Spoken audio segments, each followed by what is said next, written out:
Hello, everybody. It is Lenny Murphy with Green Book Blog, back with another edition of our CEO series, or as I'm starting to think of it, as our transformational CEO series. And indicative of that today, we are talking with Andrew Leary, who is the CEO of IpsosSMX, one of the new divisions or newer divisions of Ipsos that is helping to transform the industry. So, Andrew, thank you for taking the time. How are you? My pleasure. I'm doing well today. Good, good. Well, let's just dive right in. Tell us about IpsosSMX. You guys have been kind of under the radar. I expect a lot of folks are not familiar with what you're doing. So now's your time to pitch. Well, I think that SMX is our social media practice here at Ipsos, and while we've officially launched it, this year, at the SMX and the foundation of such has actually been being developed over the past 3 or 4 years within our innovation practice. So for those that have been following Ipsos, they can see that we launched a dedicated innovation practice about 3.5 years ago. And that was really when we started working on both the technologies and the foundation for what is today SMX. So as we launched this practice within Ipsos, we launched it, as a fairly mature practice, meaning that we have dedicated staff in, sort of 17 countries, and we have, some of our top clients across the world already, working with our group. Okay. So what does the SMX stand for? It's a social media exchange. Okay. Now, but it's more than just social media, right? It's a piece of it, but you're taking more of the synthesis approach overall. Well, I think that, what our clients are looking for is how can we help, look at social media and then really help integrate it into the other types of research that we're doing. So if that's what you mean by the synthesis of how we're doing it, absolutely. We focus on, really helping, build environments and helping our clients understand the kinds of, situations that their customers are in today, how they're interacting with social media, and the kinds of changes they need to make to be able to really fulfill those needs. Now, you came from Passenger. You founded Passenger, or the CEO of Passenger, the community platform.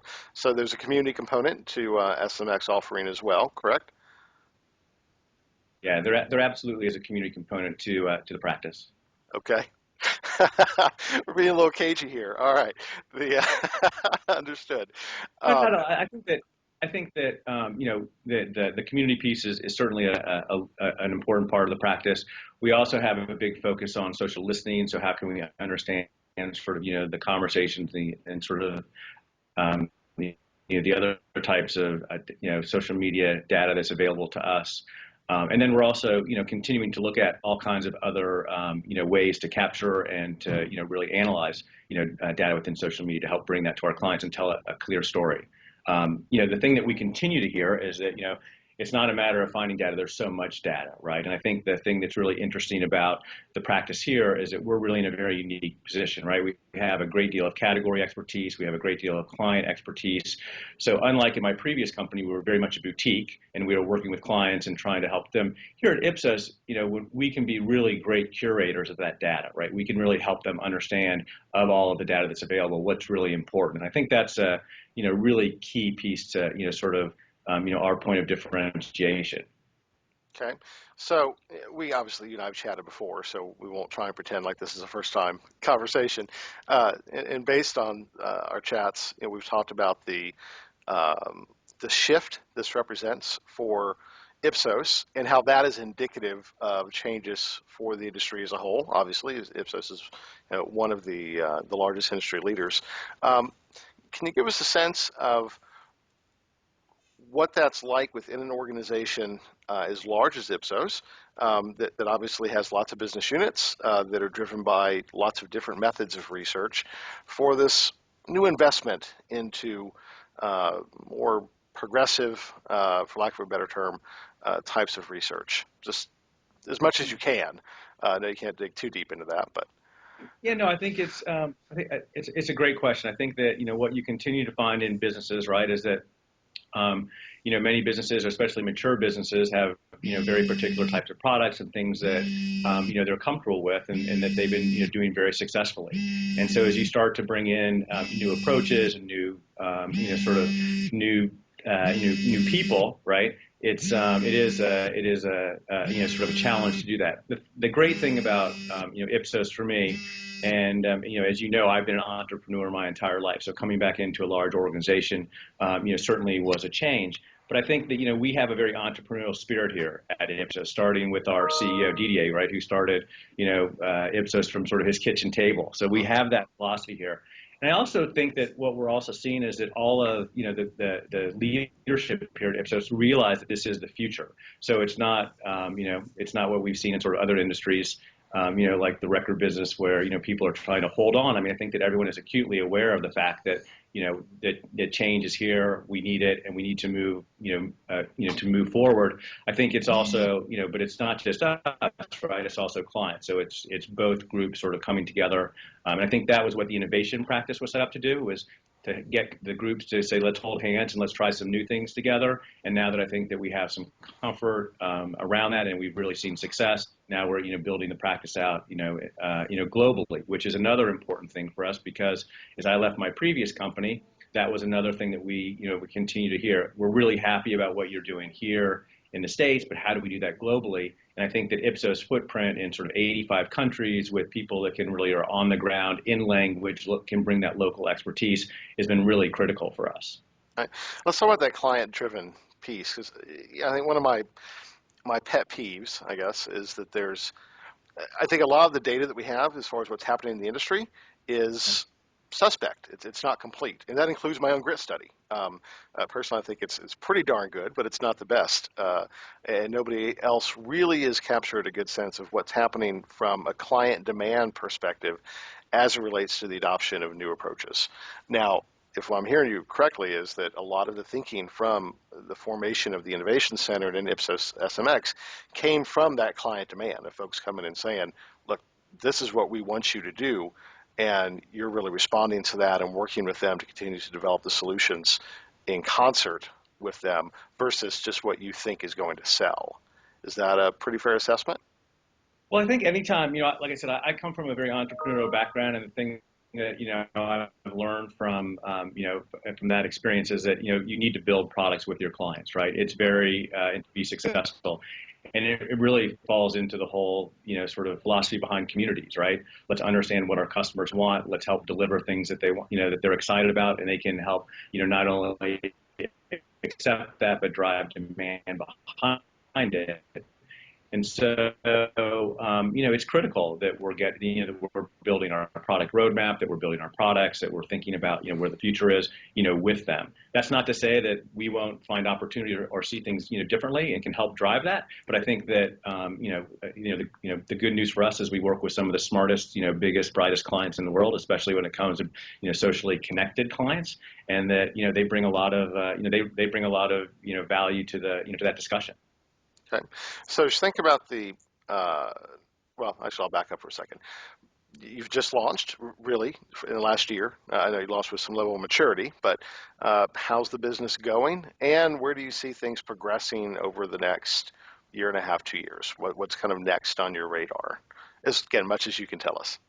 Yeah, no, I think so. So the business has been great. So we're really excited about it. I think that, to your point earlier, we've seen a lot of adoption both internally at Ipsos as well as with our clients. We're seeing a lot of growth, and that's really exciting. You know, again, as you start to move into new markets, very much like it was here in North America, a few years back, finding the right people and getting people that are familiar and comfortable with these types of approaches. They're few and far between. So I feel like we've done a really good job over the past few years making sure that we have the right, group of people to help, execute. And we've had incredible success. I mean, the great news is that the clients we've been working with, the businesses continue to grow each year. And so I think that's a good sign for us. We've had incredible, retention, with our clients, and I think that as we see further adoption, which the Grit report has continued to show, these are some of the fastest growing areas that the opportunities for us are really what we make them. So it's a really exciting time, and I think that like I mentioned, everyone from all of the specialisms Ipsos is really getting behind this and starting to adopt these and really productize these within their own offerings. So it's great. Now, it seems as if one of the challenges of a company, again, like Ipsos' size, Ipsos, Kantar, Nielsen, GfK, any of the great big boys, right, is the potential for cannibalization of existing revenue streams during the transition into new approaches. Um, are you seeing some of that?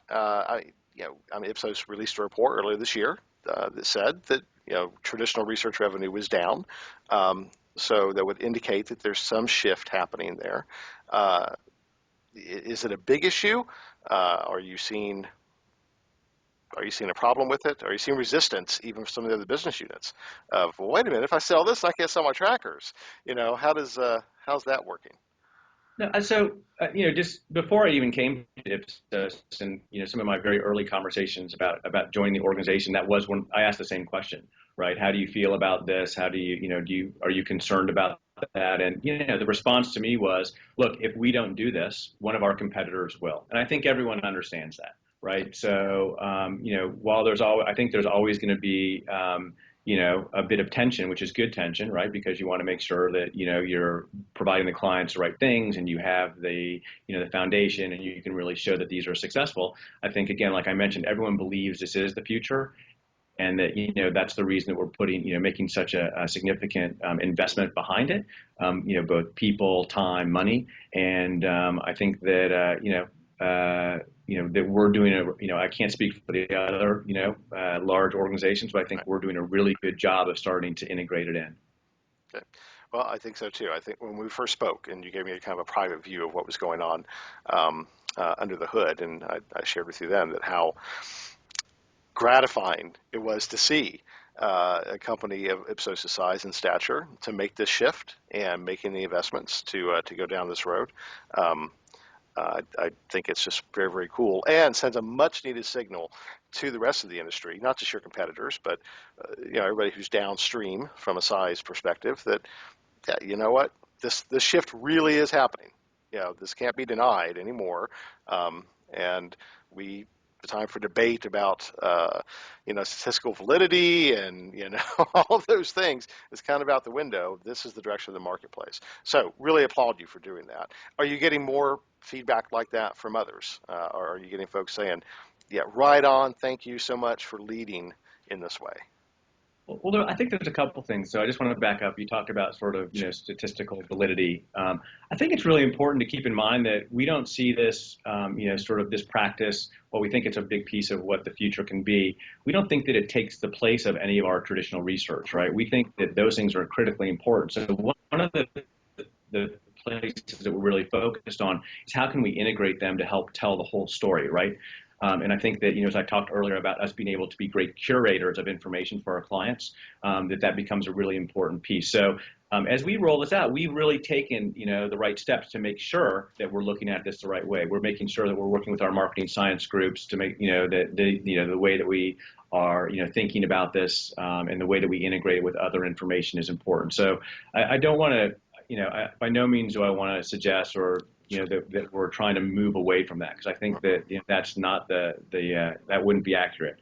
But I do believe that speed is becoming more important, and we know that, right? And that there's lots of decisions that are being made every day without talking to anybody.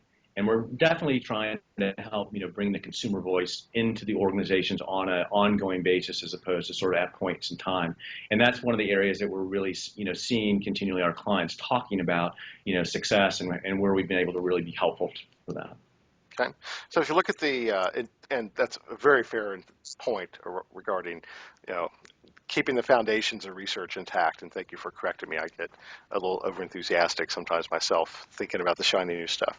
Um, so because you are a global organization and you have this scale, are you seeing particular interests in some markets versus others? Obviously, I'm assuming North America, the uptake has been significant, but what about Asia Pac or Europe, or how any trends So there?